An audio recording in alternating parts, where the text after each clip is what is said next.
In this video, I'll be explaining why incorrect placement of the top of bank markers can lead to inaccurate results, and I'll be showing some examples of correct placement. PC-Convey's help includes a numerical example, which explains this in more detail.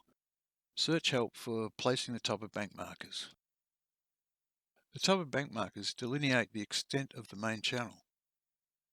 They are the locations in the cross-section where the relatively steep main channel bank meets the relatively flat overbank area. On the right-hand side of this photo, it's clear where the relatively steep bank meets the relatively flat overbank. Again, in this photo, it's clear where the steeper banks meet the flatter overbank areas. Placing the top of bank markers incorrectly can result in a situation where, for an increase in water level, the discharge actually decreases, which is not what we would normally expect. To understand this, we need to look at Manning's equation, which is what PC-Convey uses to estimate flood levels and discharges. R is known as the hydraulic radius and is equivalent to the flow area divided by the wetted perimeter, which can be thought of as the distance along the cross-section perimeter that is touched by the flow, and which provides some resistance to the flow. We can separate the equation into parts that are fixed for all water levels, assuming a constant Manning's N or roughness value for the entire cross-section, and parts that change with the water level. Let's look first at the cross-section which has the top of bank markers incorrectly placed, in this case at either end of the cross-section. For this situation, one calculation is carried out for the entire cross-section between the two top of bank markers. When the water is just below the top of bank, this is the flow area. When the water rises to be just out of the main channel, the flow area increases slightly. When the water is below the top of bank, this is the wetted perimeter. And when the water is just above bank full, the wetted perimeter increases significantly.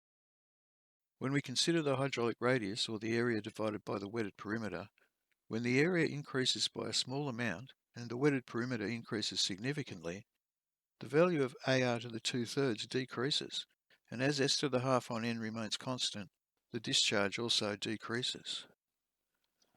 Now let's look at the cross-section which has the top of bank markers correctly placed, at the point where the steep main channel bank meets the flat overbank area. When the water is below the top of bank, the flow area is the same as for when the top of bank markers were placed incorrectly, and the same discharge will be calculated. This time, when the water rises to be just out of the main channel, because of the top of bank marker locations, 3 calculations are carried out, one for each of the overbank areas and one for the main channel, and the total discharge is the sum of these 3 discharges. The flow area within the main channel increases, but the wetted perimeter actually remains the same. This time, when we consider the hydraulic radius, or the area divided by the wetted perimeter, the area has increased, but the wetted perimeter hasn't changed. This means that the value of AR to the 2/3 increases, and as S to the half on N remains constant, the discharge also increases. The overbank flows are added to this main channel flow, increasing the discharge further. Of course, it's not always clear where the top of bank markers should go. Viewing the cross-section at 1:1 scale can sometimes make this clearer.